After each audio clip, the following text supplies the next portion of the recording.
The tribunal chamber felt different when Katie entered 3 days after the rescue.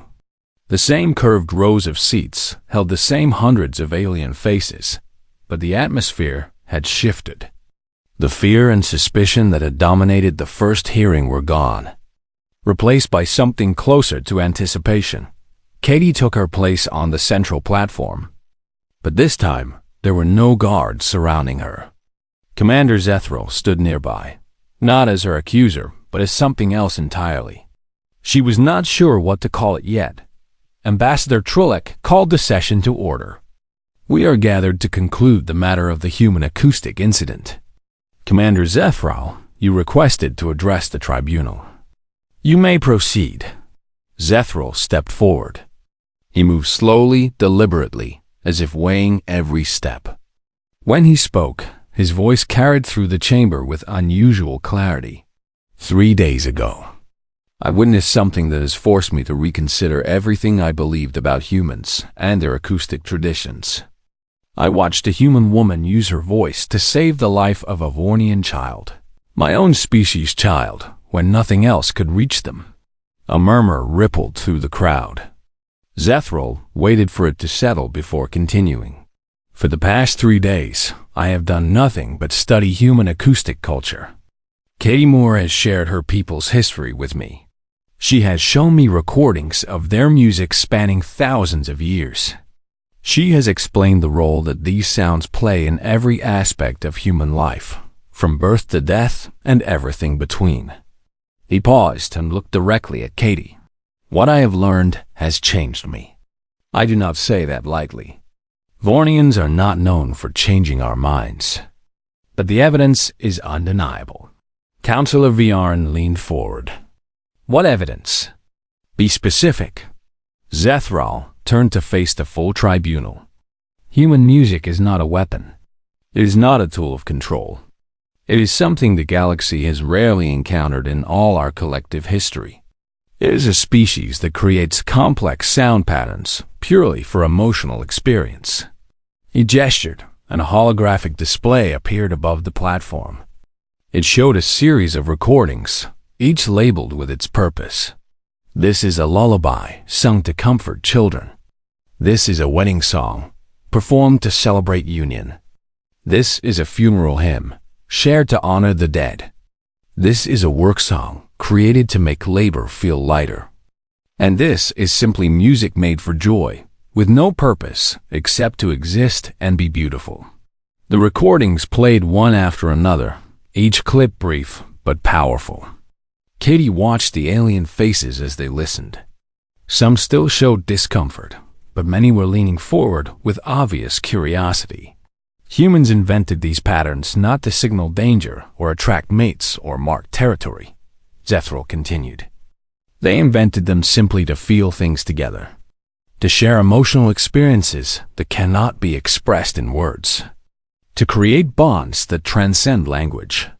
Ambassador Trilek's bioluminescent patches shifted through several colors before settling on a soft violet. This is fascinating from a cultural perspective. But how does it address our security concerns? The sound patterns still match historical records of Dravath aggression technology. That similarity is coincidental, Zethral said firmly. The Dravath use certain frequencies because they caused physical harm. Humans use some of the same frequencies because they happen to resonate with positive emotional states. The intent and effect are completely opposite. He pulled up another display, this one showing biological data. These are the readings we took during Katie Moore's demonstration. When she listened to music, her stress hormones decreased. Her heart rate stabilized. Her brain activity showed patterns associated with peace and contentment. When she sang to the Vornian child during the rescue, similar changes occurred in my own biology. I felt calm when I should have felt panic. I felt hope when logic suggested despair. Zethral turned back to the tribunal. The sounds were not controlling us. They were connecting us. Somehow, human music speaks to something universal, something that exists across species lines. I do not fully understand how this works, but I believe it deserves study rather than fear." The chamber fell silent. Katie held her breath, waiting. Finally, Ambassador Trillick spoke. "What are you proposing, Commander?" "I am proposing that all charges against Katie Moore be dropped. I am proposing that humans be allowed to practice their acoustic traditions freely on this station. And I am proposing that we establish a cultural exchange program to help other species understand and perhaps even participate in human music." The response was immediate and mixed. Some aliens nodded in agreement.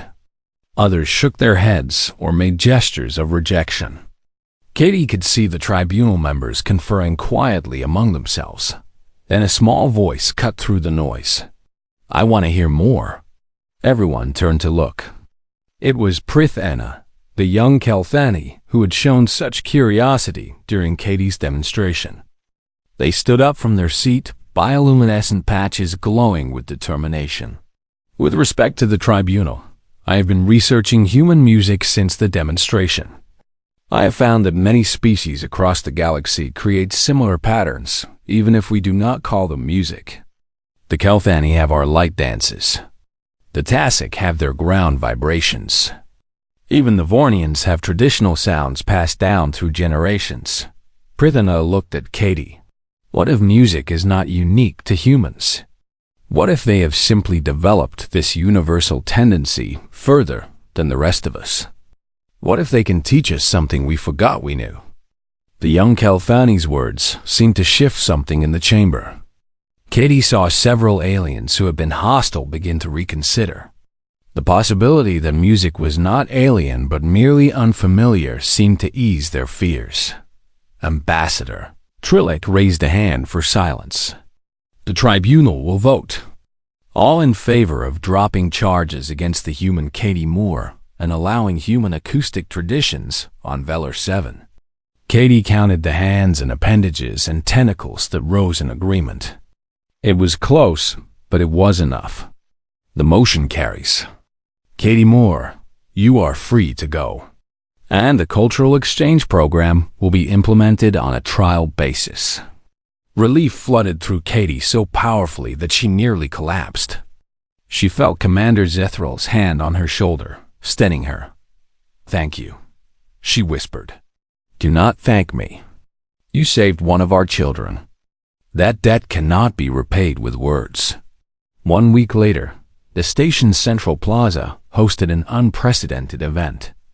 Katie stood on a small stage with a borrowed guitar, facing a crowd of aliens who had gathered to hear the first official human music performance on VELAR-7. She was nervous. This was different from singing alone in a chamber or humming lullabies to a frightened child. This was a statement, a beginning.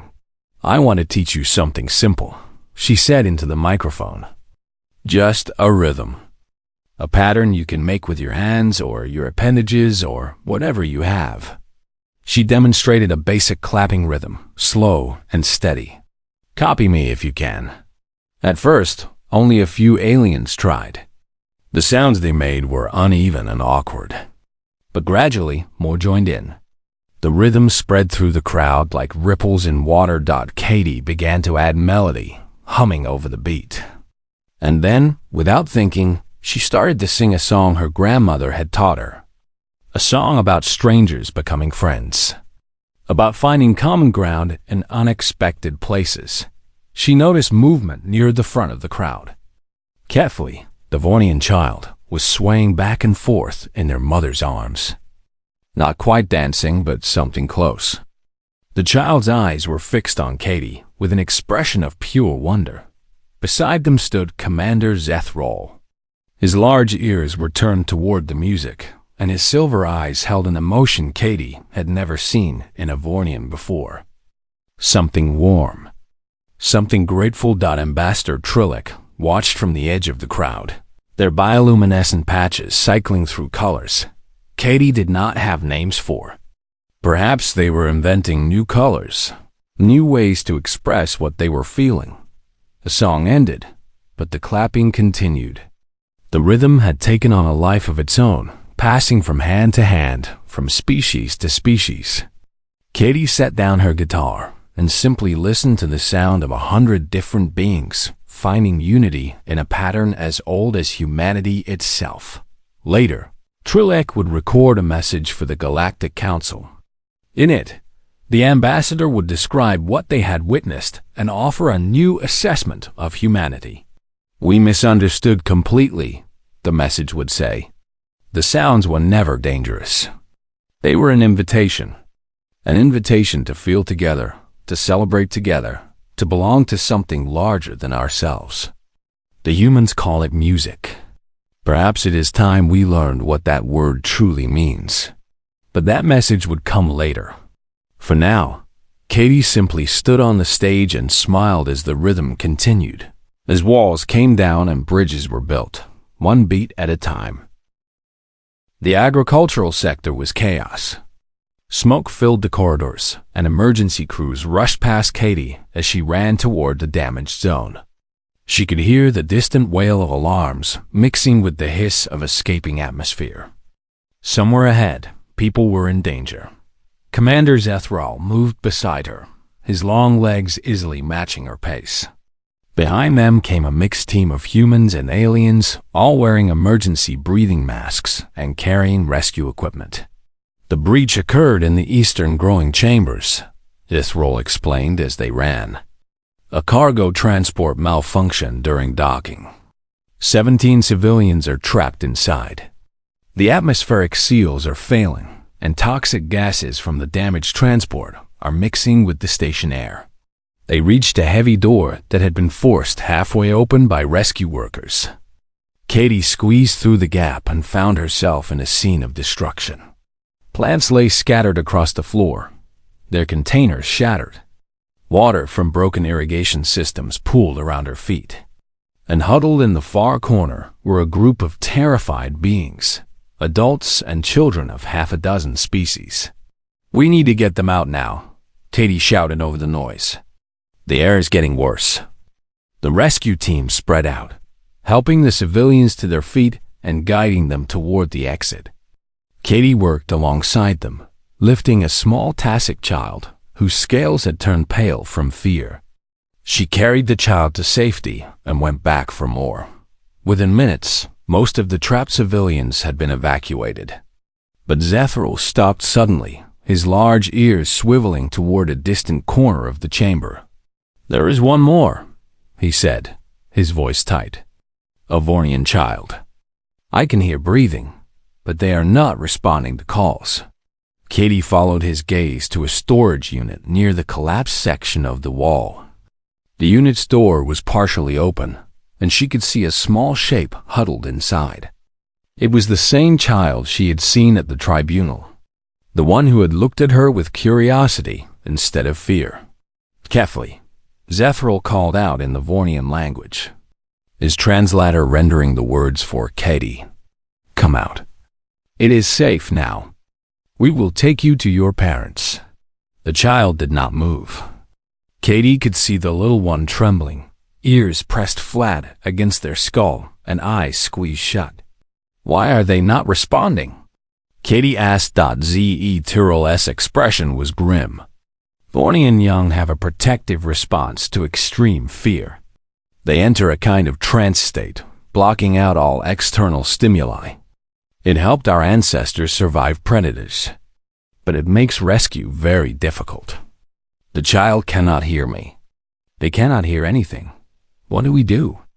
We must wait for them to come out of the trance naturally. But that could take hours, and the atmosphere in here will become lethal long before then. Katie looked at the small child curled up in the storage unit. She thought about her own childhood, about the fear that used to grip her during thunderstorms. And she remembered how her grandmother had pulled her out of that fear, not with words, but with something else entirely. "Commander, I have an idea, but you are not going to like it." Zethral looked at her suspiciously. "What are you thinking?" "Music, a lullaby. If words cannot reach the child, maybe melody can." The commander's face hardened. "Absolutely not. We are in the middle of a crisis. I will not allow you to deploy acoustic patterns when lives are at stake. A child's life is at stake right now, Katie shot back. You said yourself that Vornian young block out all stimuli when they are frightened. But what if there is a type of sound that can slip through that barrier? What if there is something universal about certain melodies that speaks directly to the feeling of safety? That is speculation. We have no evidence that human music would affect a Vornian child. We have no evidence that it would not. Katie stepped closer to the storage unit, her eyes fixed on the trembling child. Commander, I am not asking for permission. I am going to try this. You can arrest me again afterward, if you want. But I am not going to let this child die when there might be something I can do. She did not wait for his response. Katie knelt down near the storage unit and began to sing. She chose the simplest lullaby she knew, the same one her grandmother used to sing during thunderstorms. The melody was soft and slow, rising and falling like gentle waves. The words were old and half forgotten, but the tune itself was pure and clear. Behind her, the rescue team fell silent. Katie was dimly aware of Zethral watching her with wide silver eyes, but she focused all her attention on the child in front of her. Hush, little one, the stars are bright. Close your eyes and dream tonight. Safe and warm beneath the sky, rest your head and do not cry. The words meant nothing to a Vornian child who did not speak English. But Katie was not singing for the words. She was singing for the feeling behind them. She was trying to transmit pure safety and comfort through the medium of sound. Slowly, almost imperceptibly, the child's trembling began to ease. The small ears, pressed flat against the skull, twitched slightly. Katie kept singing, her voice steady and calm despite the smoke in the air and the danger all around them. The night will pass, the sun will rise. Love watches over where you lie. Dream of meadows, dream of flight. Everything will be all right. Kethly's eyes opened. They were large and dark, filled with lingering fear, but also something else. Recognition. Not of Katie as a person, but of something in the melody itself. Something that transcended species and language and touched the universal core of what it meant to feel safe. The child moved. Small hands reached out toward Katie, and she gathered Kethly into her arms without hesitation. The little one clung to her, burying their face against her shoulder as she stood up. We need to go, Katie said to Zethral, who was staring at her like he had never seen a human before. Now, the commander seemed to shake himself out of a daze. He led the way to the exit, and Katie followed. Carrying the Vornian child, who had been pulled out of terror by an ancient human tradition, they emerged into the clean air of the main corridor just as the emergency seals finally engaged, cutting off the damaged section. Medical teams rushed forward to check on the child, but Kethly refused to let go of Katie. Every time someone tried to separate them, the little one wailed and clung tighter. Finally, a Vornian woman pushed through the crowd. She was tall and elegant, with the same dark eyes as the child. Katie recognized the posture of a desperate parent. Kethly, the woman breathed, and the child finally released Katie to reach for their mother Dot as the reunion unfolded. Katie became aware that she was being watched, not just by the medical teams or the rescued civilians, but by Commander Zethral. He stood apart from the crowd, his silver eyes fixed on her with an expression she could not read. You sang to my people's child, he said quietly, stepping closer. You used your sounds, your music, on one of us. Katie lifted her chin, ready to defend herself. I did what was necessary. The child was trapped in fear. Nothing else was working. I know. Zethral's voice was strange, almost hoarse. I watched the whole thing. I saw my people's child, unreachable by our own language, pulled back to safety by your song. He paused, and Katie realized that his hands were shaking. When you sang, I felt something. Something I cannot explain. a sense of peace that made no logical sense given the circumstances. It was like your melody spoke directly to something inside me that I did not know existed. Katie stared at him. Commander, are you saying the music affected you too? Zethral did not answer immediately. He turned to look at where Kefli now rested in their mother's arms, exhausted but safe. I am saying, he said finally, that I think I have been wrong about humans. And tomorrow, when the tribunal reconvenes, I intend to tell them exactly that. 3 days passed slowly in the small holding cell.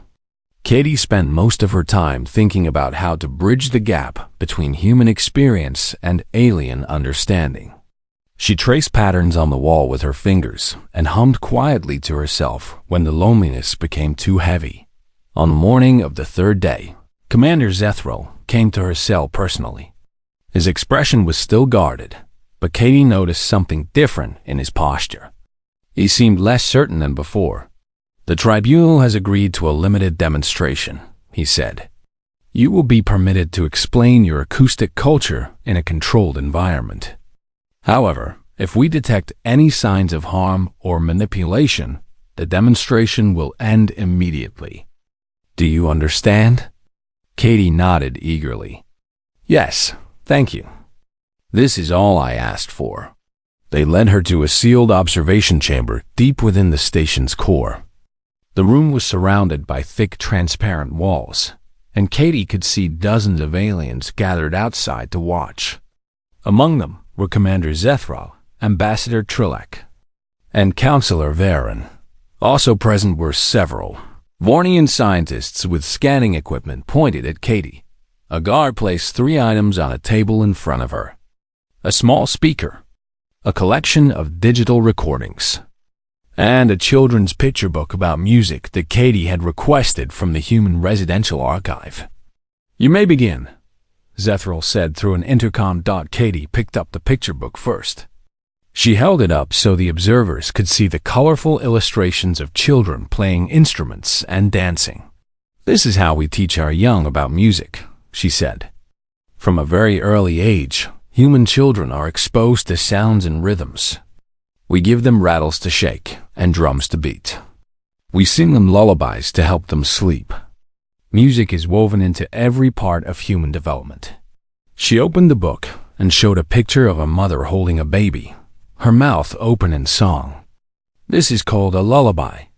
It is a special kind of music meant to calm and soothe. The patterns are slow and repetitive. The sounds are soft. There is nothing aggressive about them. Katie turned on the speaker and selected a recording. A gentle melody filled the chamber, simple piano notes falling like raindrops. She watched the observers carefully.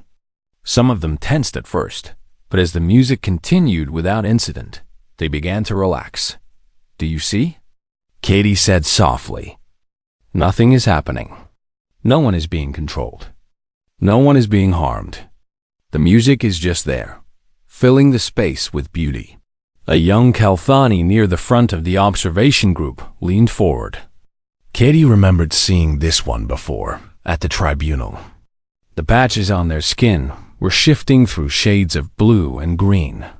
I have a question, the Kalthani said through the intercom. You keep using the word beauty. What does that mean in relation to sound? Katie thought for a moment. Beauty is what we feel when we experience something that moves our emotions in a positive way. When humans hear music that we find beautiful, we might feel peaceful or happy or nostalgic. Sometimes we even cry, but not from sadness, from being overwhelmed by the emotion. You cry from positive emotions? The Kalthani sounded genuinely confused. That seems contradictory. Human emotions are complicated, Katie admitted with a small smile. We can feel many things at once. Music has a way of bringing those feelings to the surface. She changed the recording to something different, a simple folk song sung by a solo voice. Katie recognized it as an old tune. Her grandmother used to sing. She closed her eyes and let the familiar melody wash over her. When she opened her eyes, She saw that several of the observers were watching her closely. The Vornian scientists were studying their scanning equipment with obvious surprise. "What is happening to you?" one of them asked. "Your physiological readings are changing. Heart rate slowing. Stress hormones decreasing. But you have done nothing except stand there and listen." "That is what music does," Katie explained. "It affects our bodies as well as our minds. Good music can lower stress, reduce pain, and improve mood. Hospitals on Earth use music therapy to help patients heal faster." Ambassador Trillick stepped closer to the transparent wall. "You are saying that these sound patterns have measurable positive effects on human health?" "Yes, there is extensive research supporting this. Music is not just entertainment for humans. It is medicine." The chamber fell quiet, except for the gentle singing coming from the speaker. Katie let it play, watching as the aliens processed what she had said. She could see the conflict in their expressions. Their fear was slowly being replaced by curiosity. "I want to share something personal," Katie said, turning off the music so her words would have full attention. "When I was young, my grandmother was my favorite person in the world. She lived with us after my grandfather died, and she was often sad. But when she sang, the sadness seemed to lift. Her voice was not perfect, but it did not need to be. The act of singing, of making music, helped her process her grief." Katie paused, feeling the emotion rise in her throat. "When she died, I inherited her old music collection. Sometimes when I miss her very much, I play her favorite songs. And for a few minutes, it feels like she is still with me. The music carries her memory. It keeps her alive in a way that nothing else can." The young Kalthani, who Katie learned was named Prithana, spoke again. "I have been watching your physical responses throughout this demonstration. When you spoke about your grandmother, your body language changed. You relaxed. Your expression softened. The sound seemed to trigger genuine positive emotional states." "Yes," Katie said gratefully. "That is exactly what I have been trying to explain. Music is not about control or aggression. It is about connection. It connects us to our memories, to our loved ones, to our own deepest feelings." Commander Zethral stepped forward. His silver eyes studied Katie with an intensity that made her nervous. "I am willing to accept that you believe what you are saying," he said slowly. "But belief is not proof. You claim that music cannot control humans against their will. How can we verify this? Perhaps the conditioning is so deep that you are unaware of it." Before Katie could answer, an alarm blared through the station. The peaceful atmosphere shattered instantly. Emergency lights flashed, and a mechanical voice announced a hull breach in the agricultural sector. Zethral turned away from the observation chamber, speaking rapidly into his communication device. Katie pressed her hands against the transparent wall, trying to hear what was happening. After several tense minutes, Zethral looked back at her. His expression had changed. The suspicion was still there, but now it was mixed with something else. Desperation. "There are civilians trapped in the damaged sector," he said, "including children of multiple species. Our rescue teams are having difficulty reaching them." He paused, and Katie could see him wrestling with a decision. "Several humans have volunteered to help. You were an engineer before this incident. Would you be willing to join the rescue effort?" Katie did not hesitate. "Yes, absolutely. Open this door." For a long moment, Zethral stared at her. Then he gave a short nod to the guards. The door opened, and Katie ran toward the crisis, leaving the peaceful music behind her. But she carried its memory with her, and somehow she knew that before this day was over, she would need it. The tribunal chamber was enormous. Katie stood at its center on a raised platform, while hundreds of alien faces stared down at her from curved rows of seats. The room was designed to make whoever stood on that platform feel small and exposed. It was working. Commander Zethral sat at the front of the chamber beside Ambassador Trilak and 3 other beings Katie did not recognize. A floating orb hovered near her head, recording everything for the official archives. The silence was so complete that Katie could hear her own heartbeat. "Katie Moore of Earth," Zethral began, his voice echoing through the chamber. "You stand accused of deploying a sonic aggression device within a civilian habitat zone. How do you respond?" Katie swallowed hard and straightened her spine. "I am not guilty. There was no weapon. What your sensors detected was music from a birthday celebration." A murmur ran through the crowd. Zethral raised his hand for silence. "We will now present the evidence." A holographic display flickered to life above the platform. Katie heard the recording and felt a wave of relief wash over her. It was just a pop song, something cheerful and simple that Lucy had requested for her party. Katie could picture the little girl dancing in circles while the adults clapped along. But the aliens did not react the way Katie expected. She watched their faces shift from curiosity to horror as the music played. The Vornians covered their sensitive ears. The Kelthani's bioluminescent patches turned a sickly gray color. Several species Katie did not know made gestures that clearly indicated distress. Zethral stopped the recording. "This is what you call music?" "Yes. It is a song meant for children. It is happy and innocent." "It is a structured aggression," a new voice cut in. One of the beings Katie did not recognize leaned forward. This one was covered in smooth scales and had no visible ears at all. "I am Counselor Viarn of the Tasic Dominion. My species communicates through vibrations in the ground. What you just played contains patterns that, if transmitted through solid matter, would cause severe disorientation and pain." Katie felt her hope beginning to fade. "I understand that the sounds may affect your species differently than they affect humans. But that does not mean they are weapons. Humans have been making music for thousands of years. It is one of the oldest parts of our culture." "Then your culture is built on violence," Ambassador Trilak said. The patches on their skin were flickering rapidly. "The Kelthani communicate through light and color. We find sound crude and primitive at best. But what you describe goes beyond primitive. You say that humans create these patterns voluntarily. For pleasure?" "Yes. And then you move your bodies in response?" "You mentioned dancing before. Explain this further." Katie thought carefully about how to describe something that seemed so natural to her. "When humans hear music, especially music with a strong rhythm, we feel a desire to move. Our bodies respond to the beat. We might sway back and forth, or move our feet, or spin in circles. It feels good.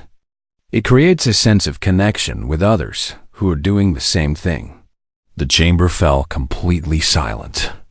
Katie looked around at the alien faces and saw something she had not expected. They were not angry anymore. They were afraid. "You are describing a form of mass control," Zethral said slowly. "A sound pattern that forces physical responses in those who hear it. This is exactly how the Dravath Empire conquered species. They broadcast frequencies that overrode voluntary muscle control. Entire planets fell without a single shot being fired." "No, that is not what I am describing at all." Katie stepped forward, and the guards around the platform tensed. "Humans choose to dance. We can hear music and remain perfectly still if we want to. The movement is voluntary. It comes from joy, not from control." "But you said humans feel a desire to move," Counselor Viorm pointed out. "Desire implies compulsion. Desire and compulsion are not the same thing. I desire to eat when I smell good food. That does not mean the food is controlling me." The counselors exchanged glances. Katie could tell that her argument was not landing the way she hoped. The cultural gap was too wide.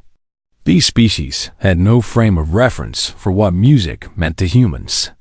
Perhaps a demonstration would help. she said desperately. "Let me show you what human music actually does.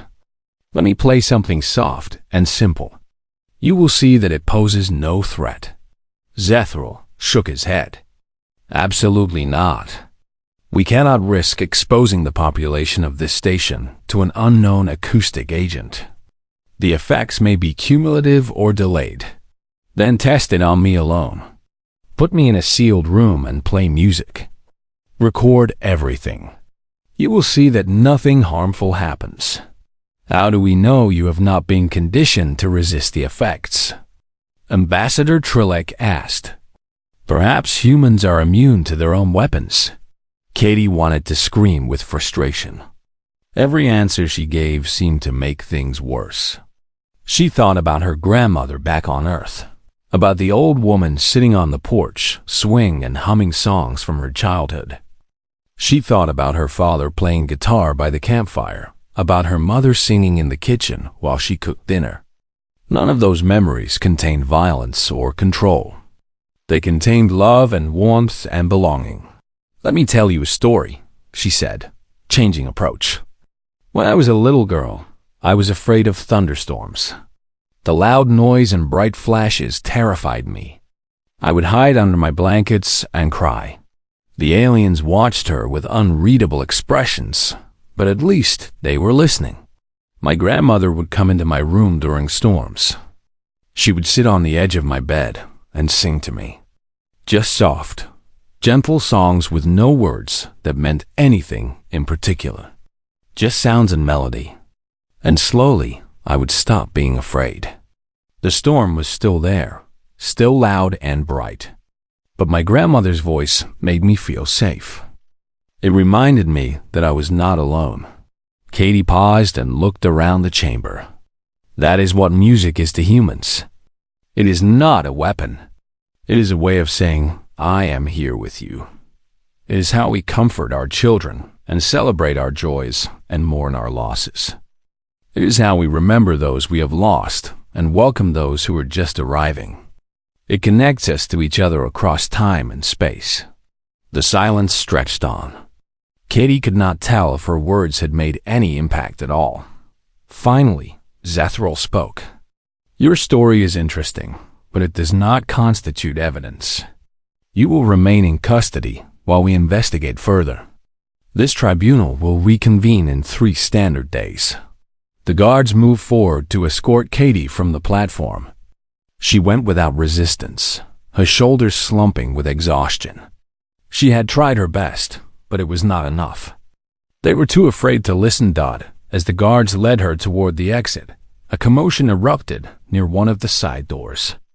A Vornian child, small and wide-eyed, had somehow wandered into the chamber. One of the adult Vornians rushed forward and scooped the child into their arms, but not before Katie noticed something. The child was not afraid of her.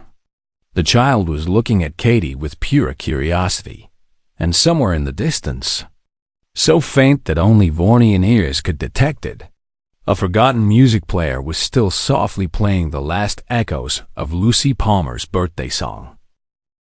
Katie Moore was checking the wiring on a communication panel when the alarm started. The sound cut through the quiet hum of the station like a knife, and she dropped her tools in surprise.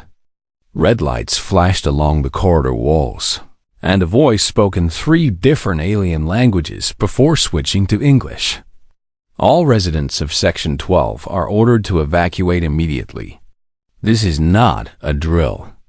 Repeat, this is not a drill." Katie grabbed her bag and stepped into the hallway. Other humans were already moving toward the emergency exits, their faces confused and worried. She spotted her neighbor, a young teacher named Danny Cole, helping an elderly woman named Martha Price down the corridor. "What is happening?" Katie asked as she fell into step beside them. Danny shook his head. "No idea. The Vornians looked terrified, though. I have never seen them move so fast." Katie looked ahead and saw what he meant. The tall, thin Vornians were rushing past the human section with their large ears pressed flat against their skulls. That was a fear response. Katie knew. She had lived on Velar 7 for 2 years and had learned to read their body language. But what could possibly frighten the Vornians? They were one of the most powerful species in this sector of the galaxy. The evacuation led them to a large, holding area near the station center. Hundreds of beings from dozens of species stood in clusters, all of them watching the humans with expressions that ranged from curiosity to open hostility. Katie felt her stomach tighten. Something was very wrong. A Vornian security team pushed through the crowd, their weapons drawn. At their head walked Commander Zethral, the chief of station security. Katie had spoken with him a few times during her work on the communication systems. He had always been professional and calm. Now his silver eyes were wide, and his four-fingered hands gripped his weapon so tightly that his pale skin had turned even paler. "Which one of you is responsible?" he demanded, his translator device turning his clicking speech into flat English. "Who activated the device?" The humans looked at each other in confusion. Katie stepped forward slowly, her hands raised to show she meant no harm. "Commander, we do not understand. What device are you talking about?" Zethral pointed his weapon directly at her chest. "Do not pretend ignorance, human. Our sensors detected it clearly. A repetitive low-frequency sound pattern coming from your residential area. The same pattern used by the Dravath Empire to destroy entire populations." Katie felt the blood drain from her face, but not from fear of the weapon. She suddenly understood what had happened, and the realization was almost funny if it was not so dangerous. "Commander, I think there has been a mistake. That sound you detected was not a weapon. It was music." The translator device clicked in word, struggling with the word. Zethral tilted his head in the Vornian gesture of confusion. "Music? I do not know this word. Explain." Before Katie could answer, another figure pushed through the crowd. Ambassador Trillic of the Kelthani Concordat was a short, round being covered in bioluminescent patches that flickered with agitation. The Kelthani were known for their careful diplomacy. But right now, the ambassador looked anything but calm. "There is no time for explanations," Trillic said, the patches on their skin flashing orange with urgency. "I have already contacted the Galactic Council. If the humans have brought Dravath technology to this station, they must be contained immediately." "We have not brought any technology," Danny called out from the crowd. "We were having a birthday party. For a child. There was cake and balloons and music. That is all." A ripple of confusion passed through the alien observers. Katie heard whispered translations and saw many of them exchange worried glances. The word music seemed to cause particular trouble for the translation devices. "Commander," Zethral lowered his weapon slightly, but his posture remained tense. "You expect me to believe that the sound pattern we detected, a sound that matches historical records of Dravath aggression signals, was created for the entertainment of a child?" "Yes," Katie said firmly. "That is exactly what I am telling you. Humans make music all the time. We sing songs. We play instruments. We dance. It is a normal part of our culture." "Dance?" The translator clicked several times before giving up. "This word does not translate." Katie took a deep breath. This was going to be harder than she thought. Dancing is when humans move their bodies in rhythm with music. We do it to celebrate, to express joy, to connect with each other. The Vornians around Zethral exchanged horrified looks. One of them spoke rapidly in their own language, and Zethral's expression darkened. "You are telling me that humans deliberately create loud, repetitive sounds and then move their bodies in response to these sounds. And you do this voluntarily? Without being forced?" "Yes, we enjoy it." The silence that followed was heavy. Katie could see that her explanation had not helped. If anything, the aliens looked more disturbed than before. Ambassador Trillic's bioluminescent patches had shifted to a deep purple, that Katie did not recognize. "This is worse than we thought," the ambassador said quietly. "The humans have not merely brought a weapon. They have been conditioned to seek out and respond to acoustic aggression patterns. They may not even know they are dangerous." "We are not dangerous," Katie insisted, but her voice was drowned out by the growing murmur of the crowd. Commander Zethral raised his hand for silence. "The human female will come with us for questioning. The rest of the humans will remain in containment until we understand the nature of this threat." Two Vornian guards stepped forward and took Katie by the arms. She did not resist. Fighting would only make things worse. But as they led her away, she turned her head and called back to Danny. "Find Lucy's mother. Tell her what happened. And whatever you do, turn off the music." The guards marched Katie through corridors that grew increasingly empty as they moved away from the public areas. The few aliens they passed pressed themselves against the walls, their eyes following her with fear. Katie had never felt so alone. They stopped outside a large door marked with symbols Katie did not recognize. Commander Zethral stepped forward and placed his hand on a scanner. "You will wait in here until the tribunal convenes. Do not attempt to make any sounds. Commander, please listen to me. This is a misunderstanding. Music is not a weapon. It is how humans express emotion.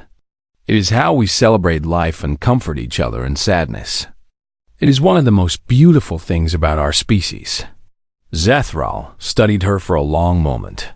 His silver eyes were impossible to read. "If what you say is true, then you will have the opportunity to prove it. But I warn you, human, my species has long memories.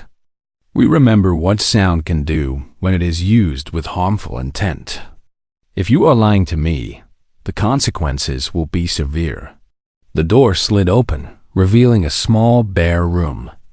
Katie stepped inside without being pushed. The door closed behind her, and she was alone with the soft hum of the station's life. Support systems. She sat down on the floor and leaned her head against the wall. Somewhere on this station, a little girl named Lucy Palmer had celebrated her 7th birthday with cake and music and dancing. And now, because of that simple human tradition, Katie was a prisoner accused of carrying weapons of mass destruction. She almost laughed. Almost. But the situation was too serious for laughter. She had to find a way to make them understand. She had to show them that the sounds they feared were not dangerous at all. They were something far more powerful. They were love,